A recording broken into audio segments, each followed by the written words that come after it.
আজকে প্রথম এটা রান্না করেছি, এটা বানিয়েছি নাস্তাটা। তো এটার নাম ভুলে গেছি আমি, কি জানি বলে এটারে, প্রোটিন নাকি কি কি এরকম একটা নাম। আজকে ফার্স্ট বানিয়েছি, আপনাদেরকে কি বলবো, এত স্বাদ হয়েছে আপনারা কোনো সময় কল্পনাও করতে পারবেন না যে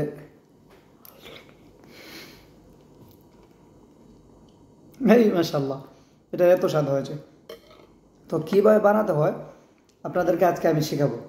তো চলেন, লেটস গেট ইট স্টার্ট। সর্বপ্রথম এটার মধ্যে আমি চিনি এবং দুধ, সাথে 2টা ডিম এবং 2টা ব্রেড নিয়েছি। নেওয়ার পরে ভালো করে ব্লেন্ডার করে নিয়েছি যাতে ভালো করে মিক্স হয়ে যায়। আমরা একটা কড়াইকে গরম করে নিলাম এবং এটার মধ্যে অল্প কিছু চিনি দিয়ে দিলাম, যাতে আমরা এক সুন্দর একটা কী নাম যেন ভুলে গেছি, এই যে দেখতে পাচ্ছেন চিনি যখন গরম হয়ে যাবে এটা আপনাদের হয়ে যাবে। তো এটা যখন মোটামুটি এইরকমভাবে আপনারা দেখতে পাচ্ছেন লালির মতো অথবা মধুর মতো হয়ে যাবে, তখন সময় আমরা নামিয়ে অন্য একটা পাত্রের মধ্যে, আমরা যেই পাত্রের মধ্যে প্রোটিন বানাবো এটার মধ্যে নিচের মধ্যে দিয়ে দিব, যাতে নিচের মধ্যে লেগে না যায়।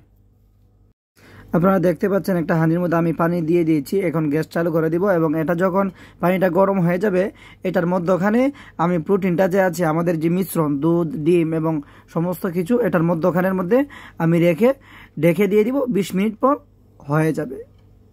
তবে হ্যাঁ, অনেক ক্ষেত্রে আছে আপনার 20 মিনিটে হয় না, আপনারা আধা ঘন্টা আপনারা রেখে দিবেন। যেই পাত্রটা আপনারা দেখতেছিলেন, যেই পাত্রের মধ্যে আমি চিনির কি রেখেছিলাম এটা আপনারা রেখে দিবেন আধা ঘন্টার মতো।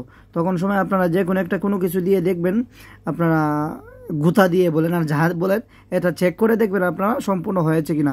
যখন হয়ে যাবে নামিয়ে এভাবে উল্টিয়ে নেবেন একটা প্লেটের মধ্যে, খেয়ে দেখবেন কত স্বাদ।